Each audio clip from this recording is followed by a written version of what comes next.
Welcome to double seven media. నేను మీ Adinarayana. YCP నాయకుడు మాజీ శాసనసభ్యుడు చెవిరెడ్డి భాస్కర్ రెడ్డిపై 11 కేసులు నమోదైనట్లు తెలుస్తుంది.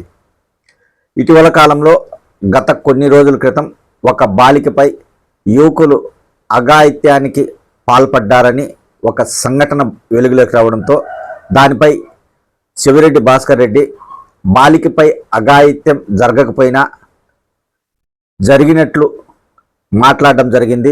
అలాగే ఆ పాపకు ఆసుపత్రిలో చికిత్స జరుగుతుంటే అక్కడ గందరగోళం చేశాడనే కారణంతో చెవిరెడ్డి భాస్కర్ రెడ్డిపై POCSO case, SC ST atrocity కేసుతో సహా 11 కేసులు నమోదు చేశారు పోలీసులు.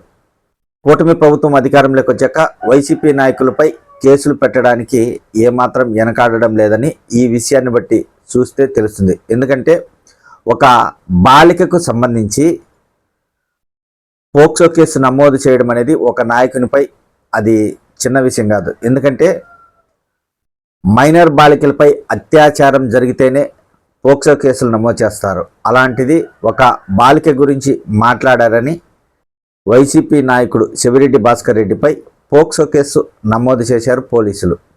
11 కేసులు వైసీపీ నాయకునిపై పెట్టినా ఆయన ఎక్కడా భయపడకుండా మీడియా సమావేశం నిర్వహించి కేసులకు నేను భయపడను, నాపై అక్రమ కేసులు పెట్టారని నాకు తెలుసు, నేను స్విచ్ ఆఫ్ చేయను, ముందస్తు బెయిల్ తీసుకోను, ఎక్కడికి పారిపోను, నేను ఇంటి దగ్గరే ఉంటా, ఎనీటైం పోలీసులు విచారణకు వస్తే నేను సహకరిస్తా, వారి వెనకాలనే నేను వెళ్తా, అరెస్ట్ చేసినా అరెస్ట్ కావడానికి నేను సిద్ధమని చెవిరెడ్డి భాస్కర్ రెడ్డి బహిరంగంగా మీడియా ద్వారా చెప్పడం జరిగింది.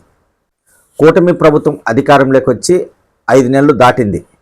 ఈ సమయంలో కూటమి ప్రభుత్వం గురించి వైసీపీ నాయకులు మాట్లాడాలంటే అంత ఈజీ కాదు. ప్రభుత్వంపై మాట్లాడాలంటే ఖచ్చితంగా కేసులు పెడతారనే భయం నాయకులకు ఉంటుంది.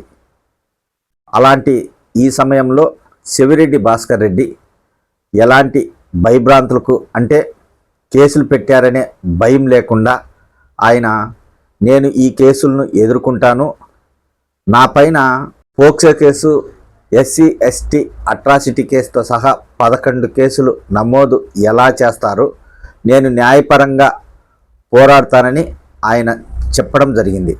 ఈ సమయంలో కూటమి ప్రభుత్వానికి వ్యతిరేకంగా మాట్లాడడం అంటే ఆయన ఒక ధైర్యం చేసినట్లే. నేను కేసులపై పోరాడతానని చెప్పడం అనేది ఆయన ఇతర వైసీపీ నాయకులు కూడా ఒక ధైర్యాన్ని ఇచ్చినట్టే. ఇప్పుడున్న పరిస్థితుల్లో కూటమి ప్రభుత్వానికి వ్యతిరేకంగా మాట్లాడుతూ ఎదుర్కొంటానని చెప్పడం, ఎవరైతే వైసీపీ నాయకులు కూటమి ప్రభుత్వం కేసులు పెడుతుందనే భయంతో ఉన్నవారికి ఆయన మాట్లాడే మాటలు ఒక ధైర్యం ఇచ్చినట్లు. నాలాగే వైఎస్ఆర్ కాంగ్రెస్ పార్టీ నాయకులు భయపడకుండా దేన్నైనా ఎదుర్కోవడానికి సిద్ధంగా ఉండాలి అన్న రీతిలో చెవిరెడ్డి భాస్కర్ రెడ్డి వ్యాఖ్యలు ఉన్నాయి. ప్రస్తుతం చాలామంది వైఎస్ఆర్ కాంగ్రెస్ పార్టీ నాయకులు కూటమి ప్రభుత్వం ఎక్కడ కేసులు పెడుతుందోననే భయంతో ఉన్నారు. చాలామంది బయటకు వచ్చి మాట్లాడలేకపోతున్నారు. ప్రభుత్వానికి వ్యతిరేకంగా మాట్లాడాలంటే కనీసం 2 నుంచి 3 సంవత్సరాలు సమయం పడుతుంది. కానీ ఇప్పుడే చెవిరెడ్డి భాస్కర్ రెడ్డి ప్రభుత్వానికి వ్యతిరేకంగా ఎన్ని కేసులు పెట్టినా భయపడను అనే విధంగా మాట్లాడడం వైసీపీకి ధైర్యాన్ని ఇచ్చినట్టే.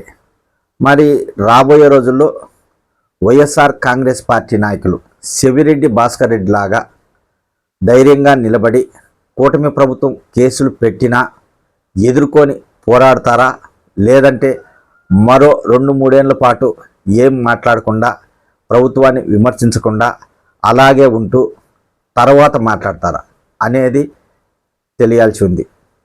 ఖచ్చితంగా అయితే కూటమి ప్రభుత్వం వైఎస్ఆర్ కాంగ్రెస్ పార్టీ నాయకులపై కేసులు పెట్టేందుకు అన్ని రకాలుగా వారి గురించి విచారణ జరుపుకుంటూ ఉంటారు. వారు ఏదైనా తప్పులు చేశారా అనే అంశాలను ఎతుకుతుంటారు.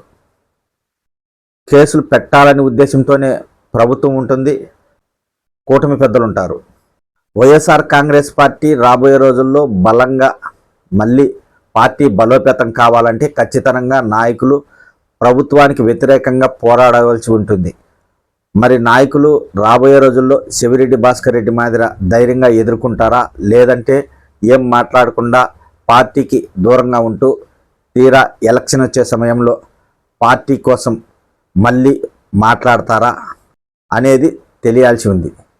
ఖచ్చితంగా అయితే చెవిరెడ్డి భాస్కర్ రెడ్డి వ్యాఖ్యలు వైఎస్ఆర్ కాంగ్రెస్ పార్టీ నాయకులకు ఒక ధైర్యాన్ని ఇచ్చినట్లే.